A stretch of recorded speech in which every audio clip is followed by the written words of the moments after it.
My mission is to inspire you to be the best you that you can be. Failure does not exist in a positive mind. Stay optimistic. Greetings and peace be unto you. This is the Inspiration Show entitled Getting the Job You Deserve. So, as you see, I'm driving along here. It doesn't matter. Still gonna do what we gotta do.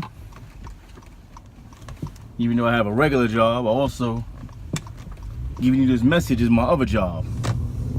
So a lot of times we go out here and we get the job that we want, but is it the job we truly deserve? Because sometimes I think we just settle. We settle for whatever they give us to throw at us and not particularly what we deserve. What I mean by that is I'm gonna say on the up end of things, then I'm gonna move to the other part of what I'm getting at. Say you have a master's degree, bachelor's degree, and you're out here looking for work, or more so looking for a career. Obviously, you're not gonna be looking for work in a low-end job. Your retail, your fast food type jobs. Nothing wrong with those jobs. But I'm gonna tell you like this. If you go into one of those jobs with the previous said degrees, with not the plan or the blueprint to take that place over, you're wasting your time. You can see right now somewhat what I have on. Later on in the video, I actually go over, show you everything I have on and what you should be wearing for a job interview. Now, if I was dressed like this going for a job in Burger King, just for example, ain't no way in the world I'm going there to flip anybody's burgers. Definitely not. If I go there, if I even walk in that place, for one, if I go in there looking like the way I'm looking right now, I'm going there for a corporate position. So that means basically I wouldn't even walk into Burger King, the restaurant itself, because they ain't got nothing for me in there.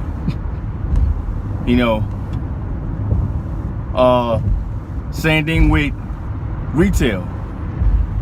I worked at Macy's before. I used to dress like this in Macy's, but I ain't dressed like this to get the job per se. I dressed like this because I felt I wanted to be what do you call it? An example to represent a representative of the company. So I wanted basically, when you came to Macy's that I worked at, you can say, you know what? I want him to serve me because he looks like he's taking pride in this job. Now, when I worked there, I wasn't the age I am now. That's one. So I wouldn't even take a job at Macy's right now unless it's just like, I don't know, all odds against me and I just really needed it. Something like that. Like right now, I'm actually thinking about getting a second job, maybe a little part-time job or something like that. Just to, balance money out. Who don't like money? If you don't like money, you definitely on the wrong channel right now. I'm gonna tell you that right now. But anyways, what I was saying, if you're going even for a low-end job, I'm gonna go to that now. Let's say you have no degrees, no skills. Okay, the guy says, I'm gonna give you a cashier position, or I'm gonna give you a stock position, something like that, cart attendant. You can't be mad at that. Could you? Probably not. If you have no other skills, no education background, no work experience, yeah. But you know what? Who falls into those categories normally, or who should fall into those categories, is someone who's about 17 to 21 maybe. But doesn't mean that because you're 17 to 21 that you don't have those skills or whatever like that, but you probably don't have degrees yet. So what that means is 17 to 21 years old, you should be working on getting those degrees, getting those skills up. Because when you step out here in the world, when you put your foot in the big pond, actually when you put your foot in the ocean, you gotta be ready to swim. Because ain't no guppy surviving next to sharks. And this uniform right here, y'all worry about the police uniform, some people out there. This uniform right here is just as dangerous. Because the men's wearing these, they ain't playing. You ain't coming up in a corporation to mess nothing up that they built from the ground up. It ain't happening. You as expendable as that mosquito you flick off your shoulder in the summertime. It's not happening. So don't think you're gonna go up in there not looking the part or acting the part and you're gonna go in there and get a piece of that man's money. Because it's not happening. Not at all. You gotta show yourself worthy. And I know it sounds a little biblical, but kinda that's what it is in a way. You gotta show yourself worthy. You ain't coming up in there with no foolishness. They ain't trying to hear it. Nor should they. So, as I'll show you later on in the video, I'll show you how to put your stuff together. Get ready for the interview. Interview questions, they're not like it's not like questions from the Riddler on Batman. It's not that hard. They're gonna pretty much, they're not trying to trick you, but they want to see the kind of person you are. And sometimes those questions can tell them a lot about you just from those little small questions. I'll give you an example. Although I don't remember the question the guy asked me. Well, I know one question he asked me which I thought was just totally off. For example, I went in a job interview. I'm not gonna say the company's name, although I already got my FBI thing up and all that to let y'all, let them know that everything I'm dealing with here is for, for explanation, educational purposes only. But anyways, let's just say a company. I went to a particular company, and for whatever reason, I don't know, he must not have looked at how I was dressed, and he looked at who I am in the face, my race or something, I guess. So I got a problem with that, because hey, look, 360 defense here.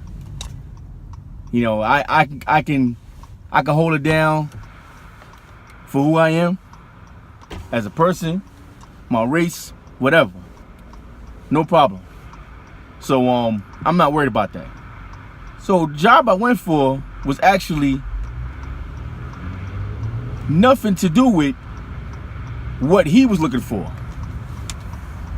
Basically, what he was trying to do was, he wanted to give me a job doing, it wasn't even like an actual job, like let's just say this. I went for a job that had nothing to do with being cashier or anything like that.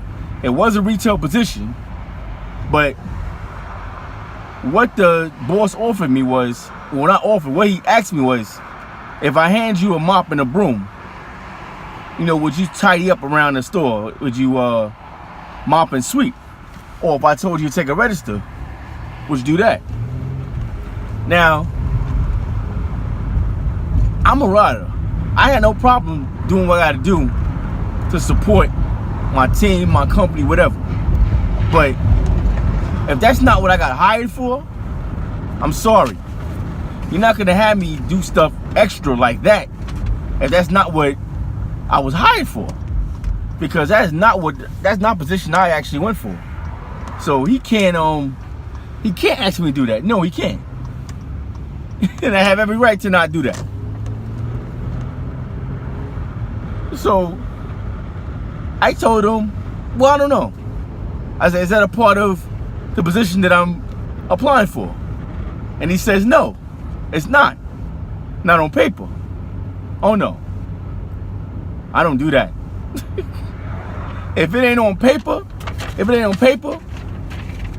then no, I'm not gonna do a job that's not assigned to me contractually, that I'm getting paid for, that I'm not gonna get paid for, basically. I'm not doing that. I don't do favors. Favors have nothing to do with work. You got work, and favors are a whole nother game. So I don't do favors when it comes to work. So anyways, he gave me a funny look. He was looking me up and down. I don't know what that was about. I'm not concerned either. But I guess basically he seen that he wasn't gonna get me to do that. And he never called me. Now, do I look at that as a bad thing, or do I look at that as I missed out on that interview? No, not at all. I don't even feel it was a failed interview, because I'm gonna tell you this: the first manager, I got interviewed by 2 managers. I guess the first guy was a store manager, and I think this manager here was he was actually not a man. He was the regional manager or the CEO or something else like that. And he interviewed me. He was the last interview. First of all, he had me waiting nearly 2 hours to see him. This is after I already got interviewed by his store manager. So he ignored, he ignored my patience for waiting. He ignored the fact that he had me waiting like that also, on top of that. So basically, I feel like he had no regard for any of that. Like, he just like whatever with that. He basically felt I wasn't important.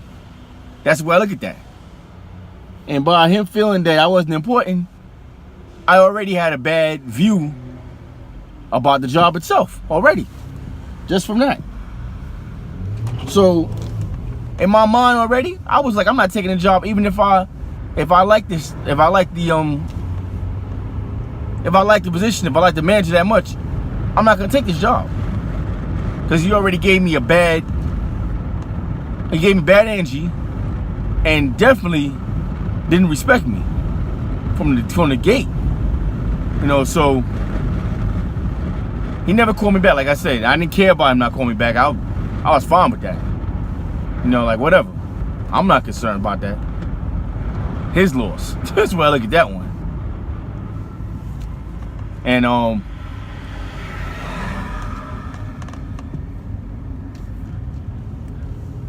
after that, where am I at?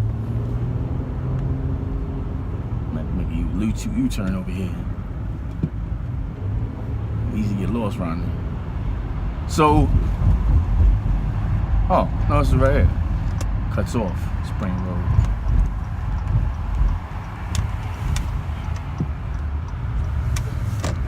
So I didn't take that job. And like I say, this 17 to 21, these are jobs, these retail jobs, these fast food jobs, these are things that you may be more into. But you don't have to go that route. I mean, if your worth is more than I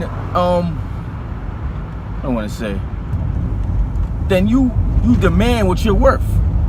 This is the importance of owning your skills and developing your education background, your skills background. I know I said in some previous shows that I didn't like school. I have not changed. I still don't like school. But I don't know if you remember from, I said maybe I think last show or 2 shows ago, I actually signed up. I signed back up for school only to build my education background a little more heavier. So that's why I did it. And I'm trying to get another degree, at least one more degree. Might go to masters, I don't know, but at least one more. So, and the only reason why I'm doing that is because, like I say, it's something that I feel the stronger you are back with your education and your skills, your skill set, the better off you are. So if you're young right now, I'm not saying don't take one of these retail jobs or one of these fast food jobs, but keep in mind, don't sit there and vegetate. Don't sit there and say, this is where I want to be. Don't make that place a home. Your job is to look for a career, and that's what you want. You want people to pay you like you weigh. You don't want that little, that little throw side money, that sneaker money. You want some real money to support yourself or support your family and to help you with your day-to-day expenses. Because I'm going to tell you the inconvenient, sad truth. Fast food jobs and retail jobs are not built to support you or support you in the family. They're not built that way. So like for the people that's been thinking that it's a great idea to raise minimum wage for fast food jobs, I ain't one of them. I pretty much feel that they should get what they get. Why should you want to pay a fast food worker corporate money? Why? I don't see the least bit of sense in that. Not at all. I mean, it's a part-time job usually. It's not a job that's... Not many people take these jobs for full-time work. It's not something you want to do full-time. Not saying it doesn't happen. It does happen.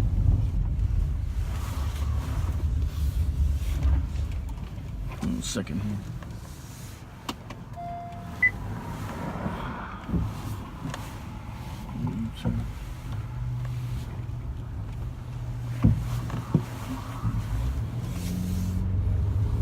So, like I know other states and stuff like that, you do see people damn near making a living off of fast food jobs and stuff like that. Like places like Atlanta or Maryland, North Carolina, maybe. There's a lot of different states that you could live off of that, but it's because of the cost of living. But who really wants to? Do you really want to work a job like that for your whole life? Do you really want to do something like that? I would hope not. Especially if you got a family. What benefits is McDonald's going to give you if you're not like a owner, regional manager? Because even a store manager ain't getting no money right now. I can tell you that. When a store manager got to grab a till and ring customers, or he got to go on there and flip burgers, that manager ain't.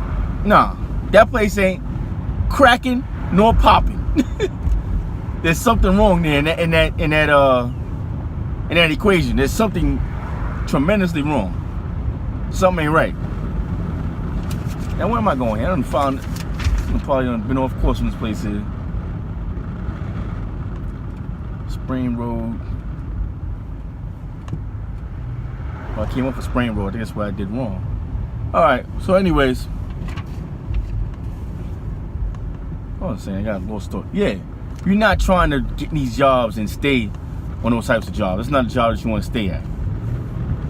Now, if you want to stay there, you better be looking to go corporate, get to the corporate side of that job, the corporate side of that company.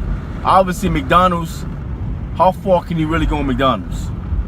You're talking about $1 billion corporation that's got family probably all involved in it. For you to break through something like that and get... you're not going to get to the top.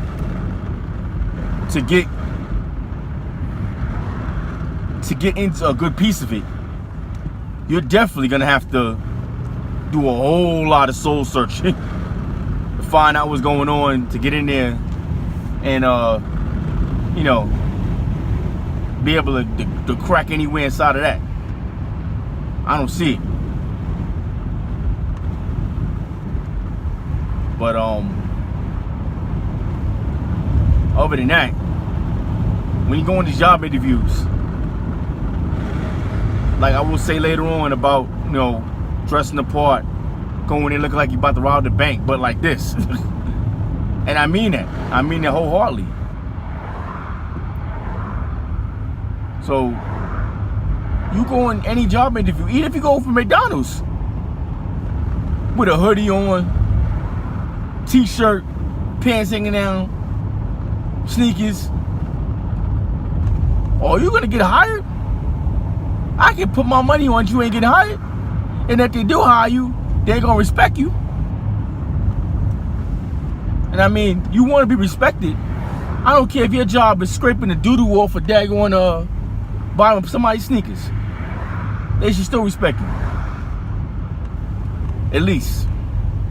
Because you're doing the job. But, you know, you gotta look the part too. Come on. You gotta. You can't be going there playing around. You gotta go in there with a mission. And so that'll be it for right now. You're gonna see. Where am I at? Maybe cross up again. No, I'm going right. Am I going wrong? Spring that to this way. So you're gonna see later on in the video. I actually covered that part about how to look for the interview. So I'll be back, close everything out. So I want to do this to let y'all see that when I be talking about being prepared for success, being prepared for interviews, for job interviews. When you go on a job interview, you got to be ready to take the place over. You got to be ready to go in there like you ready to rob the bank. And you should be looking like you're ready to rob the bank. So as you see, a tie, clean shirt, suit, 3-piece. You don't have to go that far. You could just have a regular suit. I like to have a handkerchief in my pocket. And let me go down to my shoes if I go here.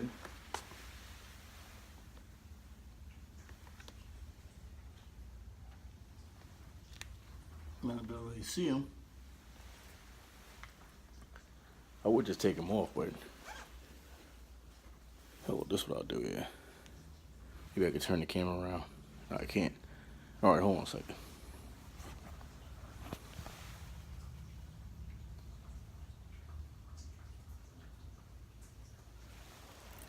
So, shoes should be shined. I mean, you don't have, I didn't even shine my shoes. I can tell you that right now. I didn't even shine my shoes. But definitely got to make sure you're looking right. If you're not going to shine your shoes, at least make them look presentable. You know, I'm not telling you to go out here, spit shine your shoes. Your suit should be going in the cleaners. If you don't own a suit, get a black suit, get a plain suit. You don't have to spend that much money. Light money, you know. This suit is more on the expensive side, but you could find suits probably $100. You could probably get a whole suit. And if you go to the right places, maybe even less. Your Buds and Co factories, I don't know, I can't even name all these names of these places, but there's plenty of places you can find stuff. Even with shoes, DSW, your Payless, whatever like that. You know, just to get something, just to get you going. And once you get to the point where you can afford better stuff, get you a more decent suit or, a better suit, more expensive shoes, stuff like that. If you can spend $300 on a pair of sneakers, this conversation's not even for you. Basically, you should be taking that same $300 and investing in your bank, your big bank. Turn that around and get a suit, things like that, shoes. That $300 will cover all of that. All right? And it's not that hard. I own $300 sneakers. I'm not even gonna lie about it. But I didn't just go and spend my last dollar on a $300 pair of sneakers. That would be asinine. So I hope that what I said to you has helped out a little bit. And I wish you the best of success on your job hunt. So as promised, I'm back. Like I said, you gotta dress the part, you gotta dress for success. I gave you examples of, how to dress. Doesn't mean you can get a job now. Because one key thing besides just looking the part, you gotta also be the part. Because if you go in there not saying the right things, looking the part is gonna help you about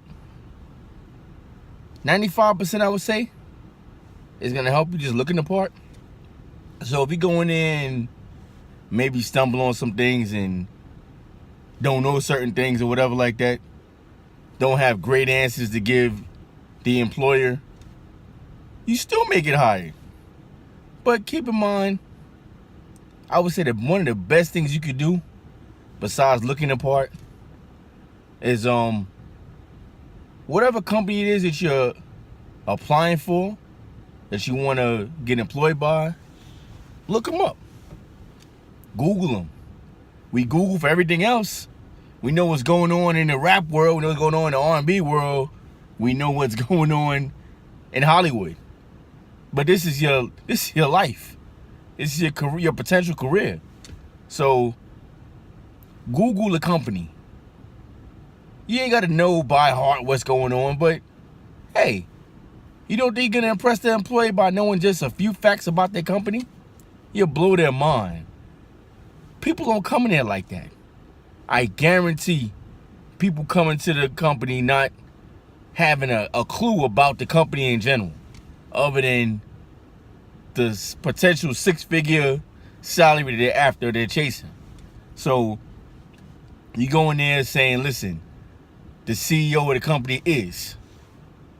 The company started in such and such a date. This particular location has such and such amount of employees. Oh man, you know how impressed they would be by that? Tremendously impressed.